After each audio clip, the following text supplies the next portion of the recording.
Good morning, welcome to our channel career making gardens. महाराष्ट्रातील तमाम विद्यार्थी आणि पालकांना आपल्या या चॅनलमध्ये लेटेस्ट अपडेट देण्यासाठी आलेलो आहे।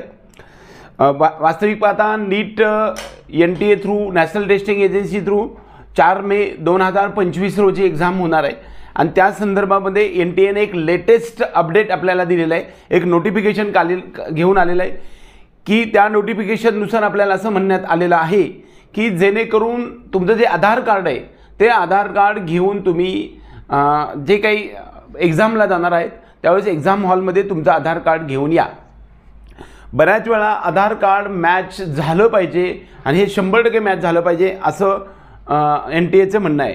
नीट 2024 मध्ये बऱ्याच वेळा अशा प्रकारचे ऑब्जेक्शन घेण्यात आलेले होते की ज्या विद्यार्थ्यांचं नाव होतं त्याऐवजी दुसराच विद्यार्थी जाऊन परीक्षेला बसला असू शकेल।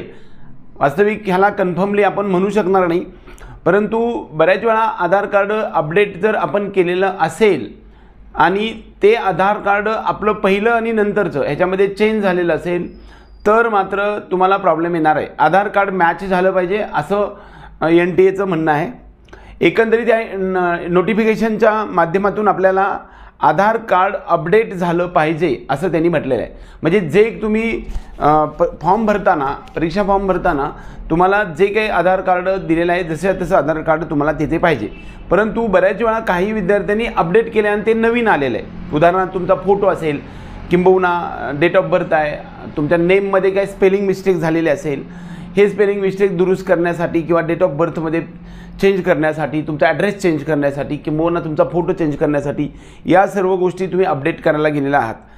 परंतु ज्यावेळेस NTAच्या रजिस्ट्रेशनच्या वेळेस जे तुमचं जे काही आधार कार्ड आहे ते आधार कार्ड जसं तसं या ठिकाणी असलं पाहिजे असं NTAचं म्हणणं आहे।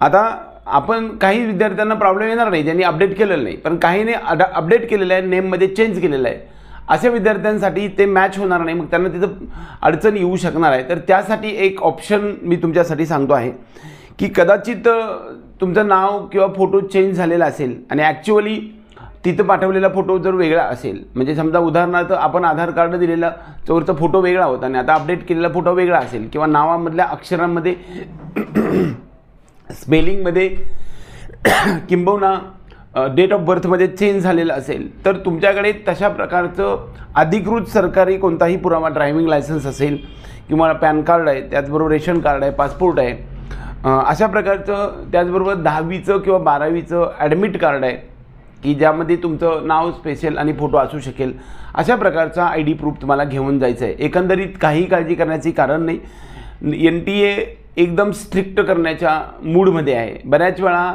ज्या विद्यार्थ्यांनी अभ्यास केलेला आहे त्याच विद्यार्थ्यांना मार्क्स मिळाले पाहिजे, त्या ठिकाणी कसल्याही प्रकारचे मल प्रॅक्टिसेस होऊ नये याच्यासाठी रिस्ट्रिक्शन्स मांडण्यासाठी म्हणून जर तुम्ही आधार मॅच झालं पाहिजे, ज्यावेळेस तुम्ही रजिस्ट्रेशन केलेलं असेल तेच आधार कार्ड तुम्हाला मॅच झालं पाहिजे असं NTAचं म्हणणं आहे। पण कदाचित बऱ्याच काही विद्यार्थ्यांनी आधार अपडेट करायला दिलेलं असेल आणि नवीन आधार कार्ड आलेलं असेल, मात्र त्या विद्यार्थ्यांनी कोणता तरी दुसरा सबळ शासकीय पुरावा तुम्ही घेऊन जा, तुम्हाला काही अडचण येणार नाही। एवढंच या निमित्तानं सांगण्यासाठी आपल्या सर्व विद्यार्थी आणि पालकांना आलो होतो। वास्तविक अशाच प्रकारच्या लेटेस्ट अपडेट की ज्या तुमच्या आयुष्याच्या बदलाच्या कारणीभूत ठरू शकतात किंवा NTAच्या NTAच्या परीक्षेच्या नंतर तुमच्या मेडिकल काउन्सिलिंगच्या प्रोसेसमधील अपडेट्स डेली तुमच्या डोअरस्टेप आणण्यासाठी आपला हा चॅनल एक मैलाचा दगड बनावा यासाठी आम्ही एक प्रत्येक स्टेप तुमच्यासमोर आणण्याचा प्रयत्न करतो। त्यासाठी आपल्या चॅनलला सबस्क्राईब करून बेल आयकॉन दाबा आणि कदाचित व्हिडिओ आवडला तर व्हिडिओ लाईक करा। एवढंच या निमित्तानं सांगून आजचा हा व्हिडिओ संपूया। जय हिंद, जय महाराष्ट्र।